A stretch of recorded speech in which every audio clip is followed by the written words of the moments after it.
Dear students, in the last class we have discussed about the rise of Marathas. We have discussed about Shaji Bhosle, Shivaji, Shambhaji, Rajaram, etc. And even we have discussed about few Peshwas. So when you come to the Anglo-Maratha wars, three wars were fought between English East India Company and the Peshwas. So we have discussed in the last video that on the deathbed, Shahu will give all power to the Peshwas, and from that period, Peshwa will become the ruler of the Maratha Empire. So we can see almost all two-thirds of India was under the control of the Marathas.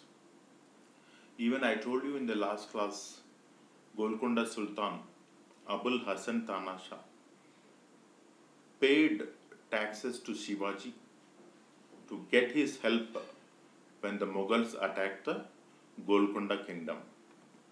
So, before going into the Anglo-Maratha wars, we shall discuss about the Peshwas. So, these Peshwas belong to the Brahmin community and they belong to Bhatt family. And the first popular Peshwa was Balaji Vishwanath. We have discussed in the earlier class that he was instrumental in releasing Shahu from the Mughal prison, and he was instrumental in making Shahu as king, and he was also instrumental in assisting Syed brothers in dethroning the Mughal emperor Farrukh Shir. So he was succeeded by Bajirao I, and he extended the Maratha kingdom a lot. He attacked Delhi in 1738 when it was ruled by Muhammad Shah, and Muhammad Shah had a nickname called Rangila, and even he will also occupy Bazan and Salsette from Portuguese in 1739. It is said that Bajirao never got defeated in a battle. He was succeeded by Balaji Bajirao, and he was also known as Nana Sahib. He captured Attock. Attock now is in Pakistan, and in the Battle of Attock, and of course he will also occupy the adjoining areas. And in 1761, in the third Battle of Panipat, he lost to Ahmad Shah Abdali, the Persian king. And even in this war, many of the Maratha leaders faced death. It is one of the reasons for the decline of Marathas. And he was succeeded by Madhavrao II. Of course, he tried to recover the lost glory of Marathas after the third battle of Panipat.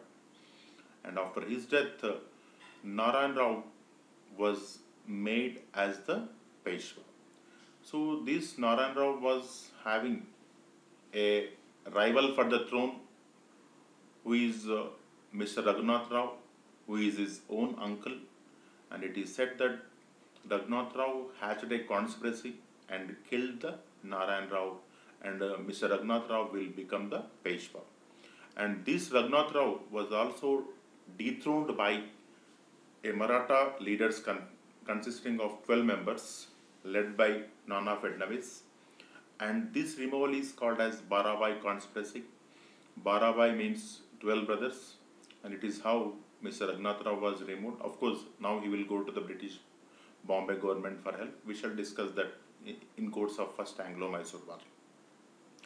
After Raghunath Rao, Madhavrao II, who was the posthumous son of Narayan Rao, and he was a minor, was made as the Peshwa, and Nana Fadnavis became the de facto ruler. And after death of Madhavrao II, Bajirao II will become the Peshwa. He was the son of the Raghunath Rao, and he is responsible for concluding subsidiary alliance with the British. And for a short period, Amrutrao was made as Peshwa when Bajirao II was dethroned by Yashwantrao Holkar. And after concluding subsidiary alliance, Bajirao II, with the help of English, once again regained the Peshwaship, and he will lose in third Anglo-Mysore war, by which he lost the territory. Of course, he was succeeded by his rapted son Nana Sahib. Even British will not give him the privy purse, and it is responsible uh, for active participation of Nana Sahib in the Sipahi Mutiny. So this is about the Peshwas and Bajirao too. In course of third Anglo-Mysore war, we are having a battle of Koregaon, where Bajirao II's forces were defeated by English army consisted of Mehers, who were considered as outcasts, and these people, that is Peshwas, never gave them employment in their kingdom. They were considered as untouchables. So in this battle, Mehers will defeat the Bajirao II forces, and even at that Koregaon village, there is a victory pillar erected by the English in support of the Mehers. Okay? Yeah. When you come to the first Anglo-Maratha war, the causes for this war is common. That is because British always wanted to interfere in the internal matters, because we welcomed it. Our internal rivalry encouraged the British to involve in our princely states matter, because they lacked the concept of nationality. And even there was a struggle for the post of Peshwa between Raghunath Rao and the supporters of Narayan Rao. So the third Peshwa, Balaji Bajirao, died in 1761 because of heartbreak, as they defeated a great loss in the third battle of Panipat, and he was succeeded by his son Madhav Rao, and he was having a rival for the Peshwasi, that is his uncle Mr. Raghunath Rao or Raghoba. And after Madhav Rao's death, Madhav Rao's brother Narayan Rao was made as Peshwa. But what happens here? Narayan Rao was killed by Raghoba by hatching a conspiracy, and Raghoba will become the Peshwa. But this was not liked by the other Maratha leaders, especially the Nana Fidnavis. So Nana Fidnavis, along with 11 other Maratha leaders, will dethrone the Raghoba from the Peshwasi.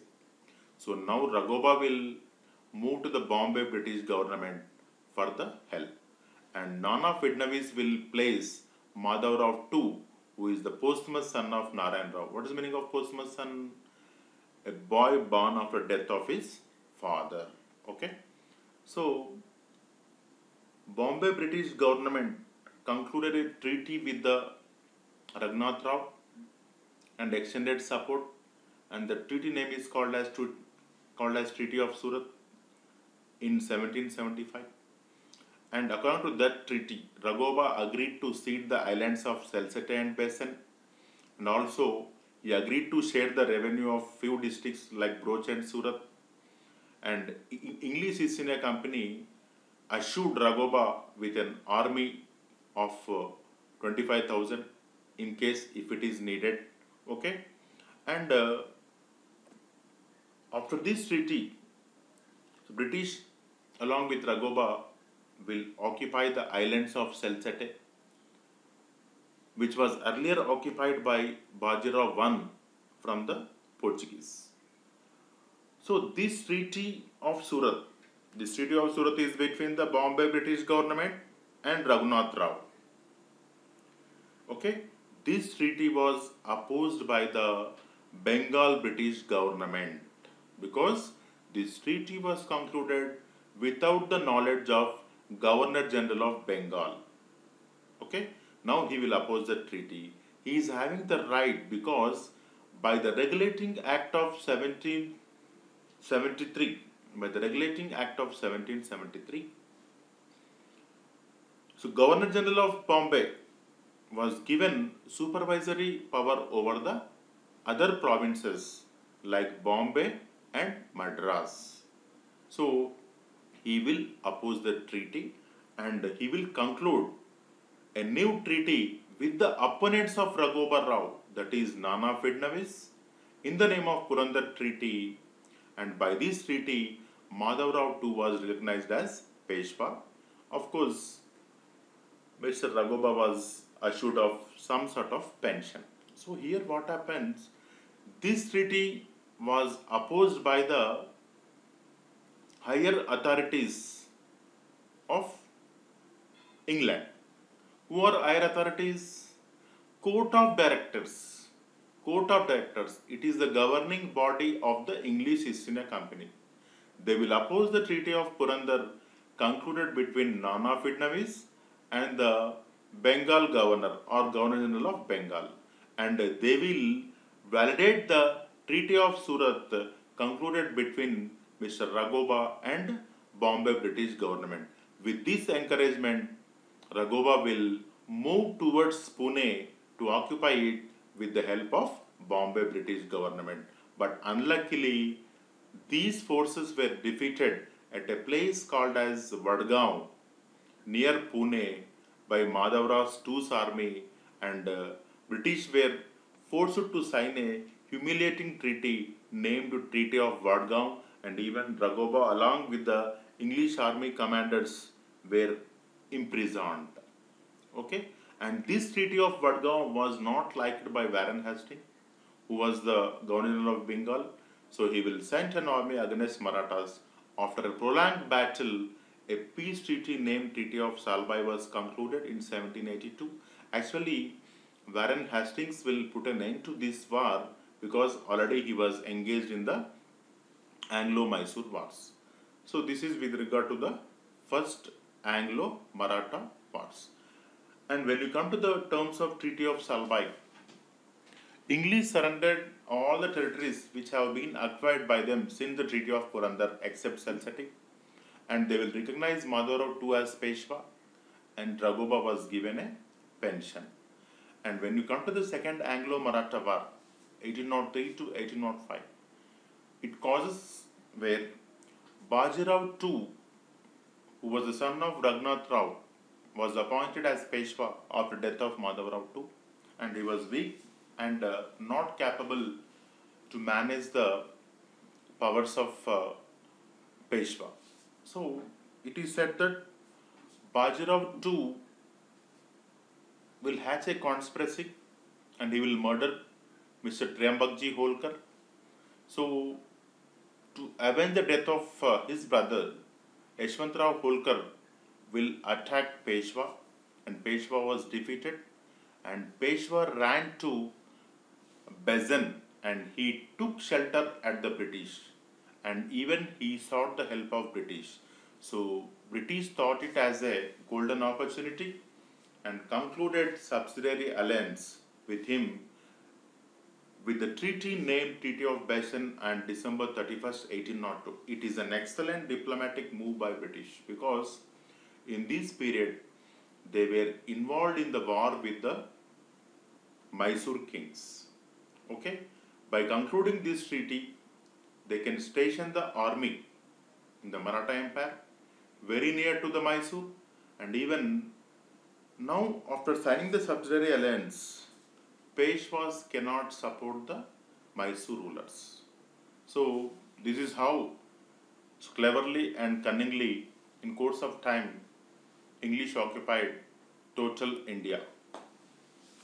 And when you come to the course of Second Anglo-Maratha War, when Bajirao II escaped to Besan, in the meantime, Amrutrao was appointed as Peshwa by Yashwantrao Holkar, and Bajirao II, with the help of British, will occupy Pune, and he will also defeat Holkars, Bhosles, Scindias, etc., etc.